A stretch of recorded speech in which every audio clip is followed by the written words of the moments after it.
حدیث مبارکہ میں آتا ہے کہ بعض لوگ تمام عمر اطاعت کریں گے، روزے رکھیں گے، نمازیں پڑھیں گے، حج کریں گے، زکوٰۃ دیں گے، لیکن ان کے وہ تمام اعمال جب وہ مریں گے تو وہ ضائع ہو جائیں گے۔ دوستان محترم، اس کی یہ وجہ ہے کہ ہم بہت بڑے ہمارے معاشرے میں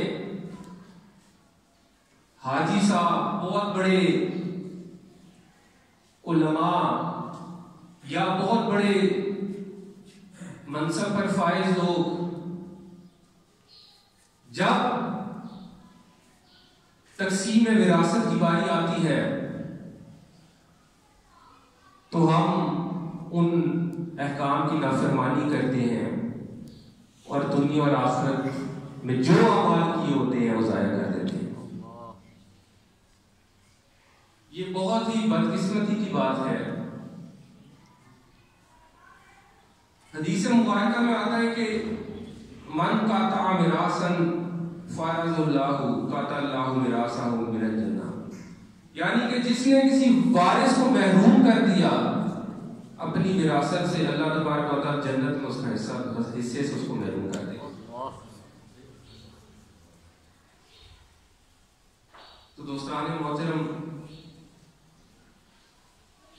یہ وہ احکام ہیں جو اتنی تفصیل سے اللہ تبارک و تعالی نے سورہ نساء میں نازل فرمائے ہیں۔ ہمیں چاہیے کہ ہم ان آیات کو پڑھیں، اور حدیث مبارکہ میں یہ بھی آتا ہے کہ تعلموا الفرائض وعلموها الناس فإنه نصف العلم، کہ یہ پڑھو، سیکھو اور سکھاؤ، کیونکہ یہ آدھا علم ہے۔ نبی کریم صلی اللہ علیہ وسلم نے اس کو پڑھنے، اس کو سیکھنے اور سکھانے کا حکم فرمایا ہے کہ ایک آدمی کا کیا حق ہے، کہ اس کی والدہ کا کتنا حصہ ہے، اگر اولاد ہے تو کتنا حصہ ہے، اگر اولاد نہیں ہے تو کتنا حصہ ہے، اس کی بیوی کا کتنا حصہ ہے، اگر اولاد ہے تو چوتھا حصہ ہے، اگر نہیں ہے تو 8واں حصہ ہے، خاوند کا کتنا حصہ ہے، دادا کا کتنا حصہ ہے، بیٹی کا کتنا حصہ ہے۔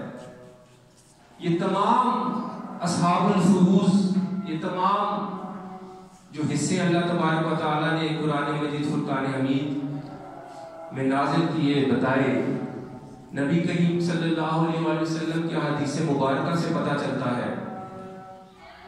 مسئلہ امرتین کیا ہے، مسئلہ مشترکہ کیا ہے، یہ تمام بنیادی مسائل جو ہمیں سیکھنے کی ضرورت ہے۔ دوستان محترم، ورنہ ہم جو بھی اعمال کرتے ہیں یہ وہ حقوق ہیں جو ہم نے اگر جن میں ذرا سی بھی کوتاہی کی تو ہمارے تمام اعمال ضائع ہو جائیں گے۔ ہم بطور انسان، ہماری فطرت ہے کہ ہم سوچتے ہیں کہ یہ ہمارا بچہ ہے، یہی ہمارا وارث ہے، لیکن جب ہم مرتے ہیں تو وہ بچیاں ہوتی ہیں جو اس بیوہ ماں کا خیال رکھتی ہیں۔ یہ دیکھنے میں آتا ہے دوستو۔ تو اللہ تبارک و تعالیٰ سے دعا ہے کہ اللہ تعالیٰ ہمیں قرآن مجید پڑھنے اور اس پر عمل کرنے کی توفیق عطا فرمائے۔ وما علینا الا البلاغ۔